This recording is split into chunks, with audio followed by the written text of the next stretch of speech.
The sun was dipping behind the rows of suburban houses, painting the sky orange as Emily stepped out to water her flowers. She had always loved their porch white railings, fresh paint, and roses that bloomed brighter than any on the street. What she didn't love was their neighbor Janet, better known in the Homeowners Association as the HOA Queen. Some whispered HOA Karen, and the name fit her perfectly. That evening, Emily wasn't expecting trouble. She hummed softly, watering her plants, when Janet marched up the walkway like a general inspecting troops. "You know the rules," Janet snapped, pointing at the potted lavender near the steps.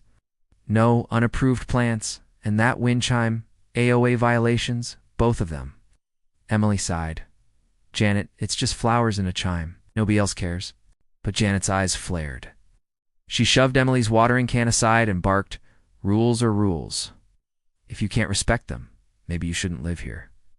Emily turned to go back inside, but Janet's rage exploded. She lunged forward and, without warning, shoved Emily hard.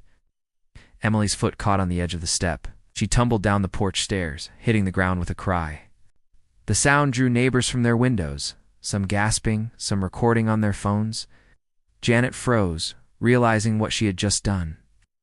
But before anyone could act, the rumble of engines thundered in the distance.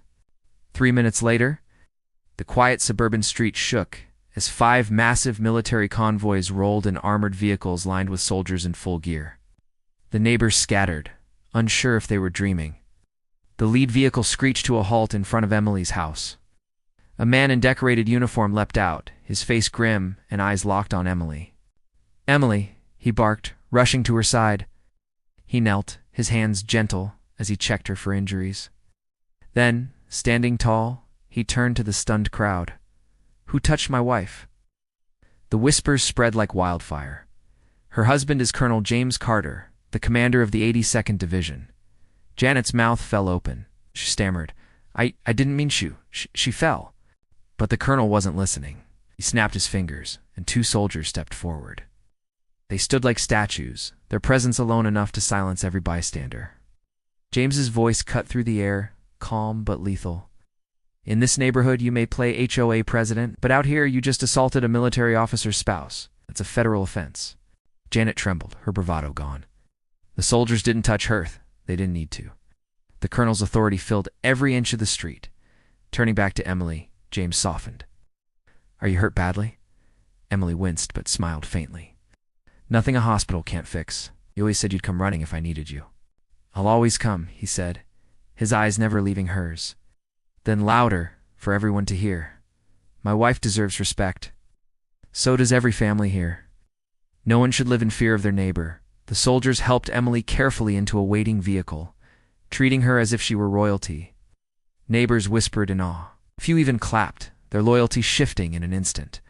As the convoys prepared to leave, James gave Janet one last look. "Consider this your warning. Next time it won't be me you'll answer to, it'll be the law." The engines roared, and the military vehicles pulled away, taking Emily safely to the base hospital. Silence lingered on the street.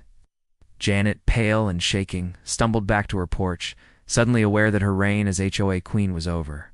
From that day on, the neighborhood changed. The lavender stayed. The wind chimes sang. And not a single complaint ever came from Janet's porch again, because everyone remembered what happened when Karen crossed the wrong family one. With an entire military division standing behind it,